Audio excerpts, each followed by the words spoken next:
আসসালামু আলাইকুম। Welcome to my channel. আজকে আমরা কথা বলবো লোন নিয়ে, যেমন personal loan, home loan, car loan, bike loan ইত্যাদি ইত্যাদি। আমি আমার একটা ভিডিও ছিল আমার চ্যানেলে দেওয়া, যে সিটি ব্যাংকের বাইক লোন নিয়ে।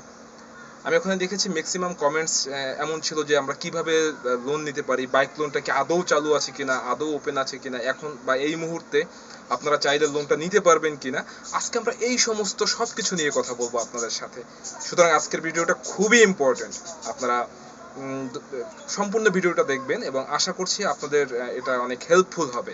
হ্যাঁ, আমরা আসলে যেটা হয় সাধারণত যে লোন নেওয়ার ক্ষেত্রে আমরা অনেক সময় অনেক ধরনের হ্যারাসমেন্টের শিকার হতে হয়, কারণ আমরা লোন সম্পর্কে সচরাচর জানি না, কারণ আমরা অনেকেই হয়তো ব্যাংকের সাথে সম্পৃক্ত না। আজকে আমরা কিভাবে খুব সহজেই আমরা আমাদের কাঙ্ক্ষিত লোনটি বা কাঙ্ক্ষিত মূলধনটি আমরা পেতে পারি, আজকে এই বিষয়গুলো নিয়ে পুরো ভিডিওতে আলোচনা থাকবে। হ্যাঁ, যারা যারা ভাবছেন যে ব্যাংক তো এখন বাইক লোন দেওয়া বন্ধ করে দিয়েছে, তাহলে আমরা কিভাবে আমাদের স্বপ্নের বাইকটি কিনবো। হ্যাঁ, বা কিংবা কেউ ভাবছেন যে আমি একটা পার্সোনাল লোন নিব, লোন নিয়ে আমি আমার ব্যবসা দাঁড় করাবো কিংবা নতুন একটা ব্যবসায় আমি ইনভেস্ট করব। আজকে তাদের জন্য এই ভিডিওটা। আপনি বাইক লোনও নিতে পারবেন, কিংবা আপনি বাইকও কিনতে পারবেন আপনার স্বপ্নের বাইকটি, অথবা আপনি আপনার ব্যবসাকেও দাঁড় করাতে পারবেন এবং আপনি অন্য কোনো কোথাও যদি ইনভেস্ট করতে চান সেটাও আপনি পারবেন। কিভাবে করবেন আজকে সেই সমস্ত সব কিছু নিয়ে আলোচনা করব, সাথেই থাকবেন। বছরখানেক আগে এমন ছিল যে সিটি ব্যাংক সামান্য কিছু ডকুমেন্টসের বিনিময়ে বাইক লোন কিংবা অন্যান্য লোনগুলি খুব সহজ শর্তে দিয়ে আসছে বা আপনাদেরকে দিতে পারছে। এখন যেটা হয়েছে যে এখন ব্যাংক সামান্য কিছু ডকুমেন্টসের বিনিময়ে লোন ঠিকই দিচ্ছে, কিন্তু আগে যেটা ছিল যে সহজ শর্তে যে লোনগুলো দিত, এই লোনগুলো দেওয়া এখন বন্ধ আছে। তাহলে প্রশ্ন হচ্ছে যে আপনারা বা আমরা কিভাবে আমাদের কাঙ্ক্ষিত বাইক বা কাঙ্ক্ষিত স্বপ্ন পূরণ করব বা কাঙ্ক্ষিত লোনটি আমরা নিব। আচ্ছা, আপনি যদি জব হোল্ডার হন, হ্যাঁ, আপনি যদি কোনো চাকরিজীবী হন, সেটা সরকারি হোক কিংবা বেসরকারি ফার্মে হোক, তাহলে আপনি কেবলমাত্র এই লোনটি পাবেন। আপনি যদি কোনো ব্যবসায়িক হন তাহলেও আপনি লোন পাবেন।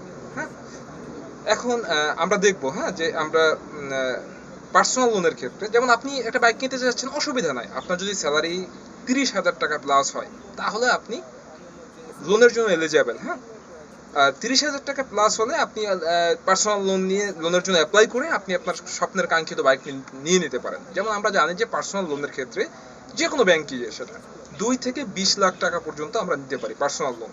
হ্যাঁ, হোম লোন বা অন্যান্য যে এসএমই লোনগুলো আছে এই লোনগুলোর ক্ষেত্রে ভিন্ন হতে পারে, কিন্তু পার্সোনাল লোনে 2 থেকে 20 লাখ টাকা ম্যাক্সিমাম পর্যন্ত আমরা পেতে পারি।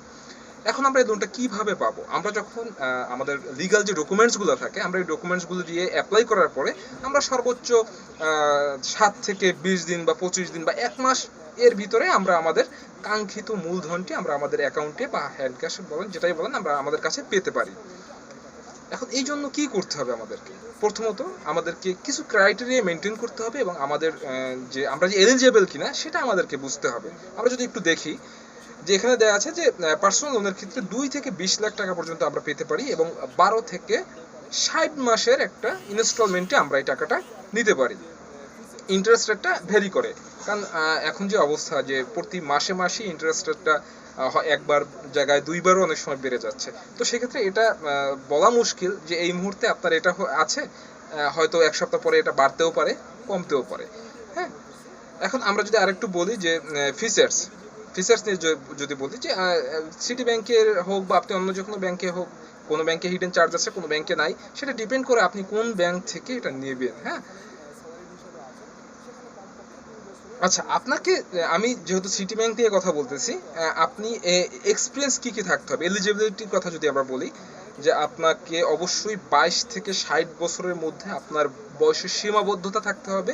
এবং এক্সপিরিয়েন্স যদি বলি, আপনি যেখানেই স্যালারিড হিসেবে আছেন সেখানে কমপক্ষে 2 বছরের আপনার এক্সপিরিয়েন্স থাকতে হবে, যে আপনি 2 বছর ওখানে কর্মরত আছেন। অথবা আপনি যদি প্রিভিয়াস ধরেন আপনি অনেকে প্রশ্ন করতে পারেন যে ভাই আমি নতুন যে সেক্টরে নতুন যেখানে আছি বা যে কোম্পানিতে আছি সেখানে আমি আমার জব লেন্থ হচ্ছে 1 বছর কিংবা 8 মাস কিংবা 10 মাস, সেক্ষেত্রে আমি কি এলিজেবল না বা আমি কি এই লোনটা পাবো না? হ্যাঁ, আপনি অবশ্যই পাবেন। আপনার যদি প্রিভিয়াস অর্গানাইজেশনের কোনো এক্সপিরিয়েন্স থাকে, যে আপনি অন্য কোনো কোম্পানিতে ছিলেন এর আগে 2 বছর বা 1 বছর, এখন আপনি নতুন কোম্পানিতে 6 মাস বা 8 মাস আছেন, আপনি অবশ্যই পাবেন। সেক্ষেত্রে আপনাকে যেটা করতে হবে, রানিং যে কোম্পানি আছে এই কোম্পানিতে কমপক্ষে 6 মাসের একটা ব্যাংক স্টেটমেন্ট আপনাকে দেখাতে হবে। তার মানে হলো আপনি এখন যে কোম্পানিতে কন্টিনিউ করতেছেন এই কোম্পানিতে আপনাকে কমপক্ষে 6 মাস থাকতে হবে। হ্যাঁ, আর প্রিভিয়াস অর্গানাইজেশনের আপনার যে এক্সপিরিয়েন্স লেটারটা আছে সেটা আপনি শো করবেন। এখন বিজনেসম্যানের ক্ষেত্রে কি বলছে, আপনি যদি বিজনেসম্যান হন সেক্ষেত্রে আপনি লোনের জন্য এলিজিবল। বিজনেসম্যানের জন্য কমপক্ষে 3 বছরের বিজনেস এক্সপিরিয়েন্স থাকতে হবে। এখন এক্সপিরিয়েন্স বলতে কি বোঝায় বিজনেসম্যানদের ক্ষেত্রে?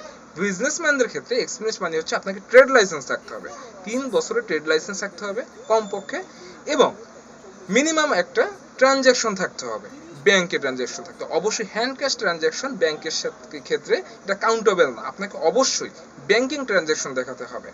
আচ্ছা, এখানে বলা আছে স্যালারিদের ক্ষেত্রে মান্থলি ইনকামের কথা 40,000-এর কথা বলা আছে, কিন্তু হ্যাঁ 30,000 টাকা প্লাস হলেও আপনি লোনের জন্য আবেদন করতে পারবেন। সেটা এখানে হোক বা অন্য কোথাও হোক আপনি আবেদন করতে পারবেন, এটা নিয়ে অসুবিধা নাই। তবে ওদের ওয়েবসাইটে দেওয়া আছে 40,000-এর কথা, তবে আপনি 30,000 প্লাস হলেও আপনি লোনের জন্য এলিজিবল। হ্যাঁ, ল্যান্ডলর্ড যারা আছে, অনেকে আছে ঢাকার মধ্যে যারা বাড়িওয়ালা কিংবা বাড়ির মালিক ভাড়া পাচ্ছে, তাদের ক্ষেত্রে মান্থলি 50,000 টাকা যদি ভাড়া পায় সেক্ষেত্রে সে এলিজিবল। এখন এই মান্থলি 50,000 টাকা যে ভাড়া পায় সেটা সে কিভাবে দেখাবে?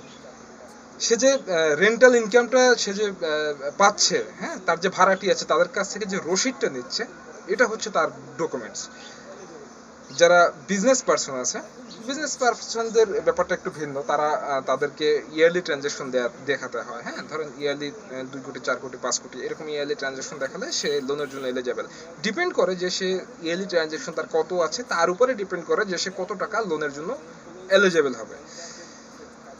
এখন বিষয় হচ্ছে, আমরা আমাদের কাছে এই যে ডকুমেন্টসগুলি ধরেন বা এই ক্রাইটেরিয়ার মধ্যে ধরেন আমরা পড়ি।